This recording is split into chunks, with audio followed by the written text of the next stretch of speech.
Gather close, children of the earth and stars. Let me tell you a story, not written in books, nor carved in stones. A tale passed from grandmother to grandchild, from palm wine tapper to moonlight dancer. A story of two souls. This is the tale of Ireti and Ekun. Long ago, in the quiet village of Asa-Oke, there lived a young woman named Ireti. She was not loud. She did not dance in the square like others, nor gossip and chat like the other maidens. But her presence, her presence, was like a calm breeze before a storm. She was the kind of woman whose silence made people listen. They said she had healing in her fingers. She weaved cloth from the finest raffia and made herbal potions that brought sleep to the restless. Children loved her. The old respected her. But deep inside, Ireti was lonely. She was always rooted in one place, always giving, rarely receiving. She lived at the edge of the village, where the tall palm trees grew wild and the river flowed near. Oh, that river, that was where her story began. Ekun, a traveler, a water seller, a song singer. His name meant tears, but his laughter was like beating drums. He moved from town to town, selling calabashes filled with water sweetened with herbs and lemon bark. He danced with strangers. He flirted with danger. But something in him longed for stillness, though he didn't yet know it. One afternoon, under the palm trees of Asa-Oke, Ekun arrived. Sweat on his brow, dust on his feet, he sang as he set down his load by the river. His voice was rich, full of heat and honey. Ireti heard him. She came to fetch herbs, but paused when she saw him. Their eyes met, not for long, but long enough for chemistry. From that day on, they found each other often. Sometimes by chance, sometimes by design. She would sit beneath the tree, weaving. He would bring her water or stay to sing. They didn't speak much at first, but silence wrapped them gently. And then, the words came as stories, jokes, dreams. Ireti spoke of stars. Ekun spoke of storms. They grew close, bound not by touch, but by trust. As the moon cycled and the crops ripened, the villagers began to whisper, "Have you seen the girl of the trees with the man of the waters?" But Ireti and Ekun paid no mind. They had found something rare, something the world wants to interrupt. Then came the dry season that made the earth crack.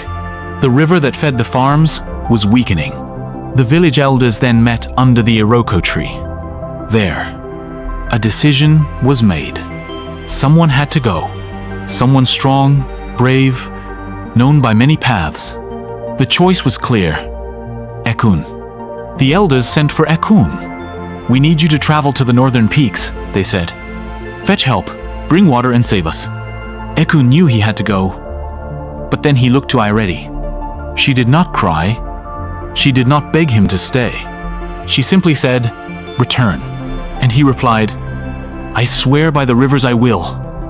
And that, he was gone, with calabashes on his back and the weight of hope in his chest. Ireti waited. She counted days not with numbers, but with the sound of the wind, the empty space beneath the tree, and in her heart. At first, the villagers spoke kindly. "He will return," they said. "He is a good man." But soon, the whispers changed. "He has forgotten her. He's gone and lost forever." Then came Balogun, a merchant from the coast, rich, proud, and full of ambition. He saw Ireti, saw her grace, her land, her quiet fire, and wanted her for himself. He offered gifts, fine cloth, gold beads, palm wine, aged in clay pots, but she refused them all. So, he offered more and more, but her rejection fueled his anger. So he went to the chiefs. "I want her land. I would build a village square there, for she is wasting her beauty and her land. She waits for a ghost," he said. Some elders agreed, others were unsure.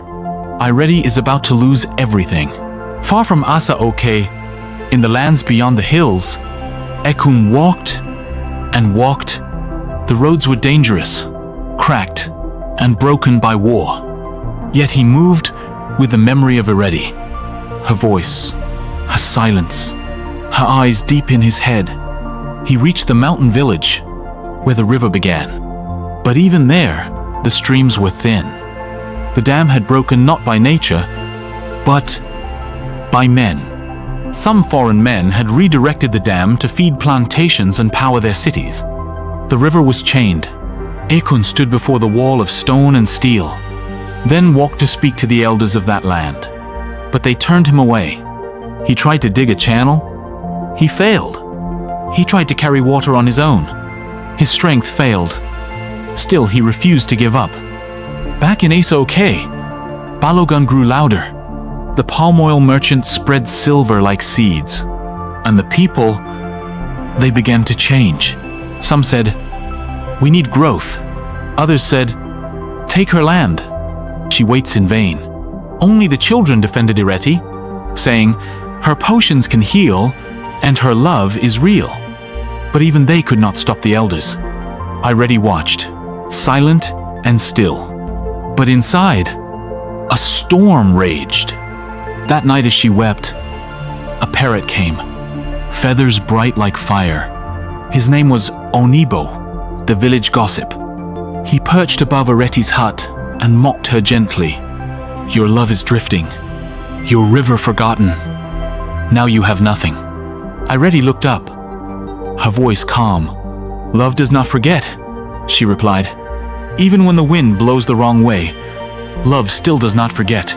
Onibo flew away, far beyond the hills and valleys, until he found Ekun, covered in mud, pushed rocks with bare hands, digging a new stream. "Your woman doubts you," Onibo chirped. Ekun stopped, breathed deeply, then smiled. "Let her doubt," he said. With wounded hands and tired feet, he kept digging a path around the dam, carving a way home. Back in Asa-Oke, the village bell rang. The final decision was made. As Ireti waited to hear, she dressed not in mourning clothes, but in white the color of hope. She stood tall, rooted like a tree. That same night, the ground trembled with a heavy roar. The dam had burst. Yes, it was broken. Not by war, but by one man's love. Water came rushing. Not violent, but alive. It ran through the trees and danced over stones, then curled around Ireti's feet like an old friend returning. And there, walking through the rising mist, covered in mud and river light, Ekun is back. The village froze.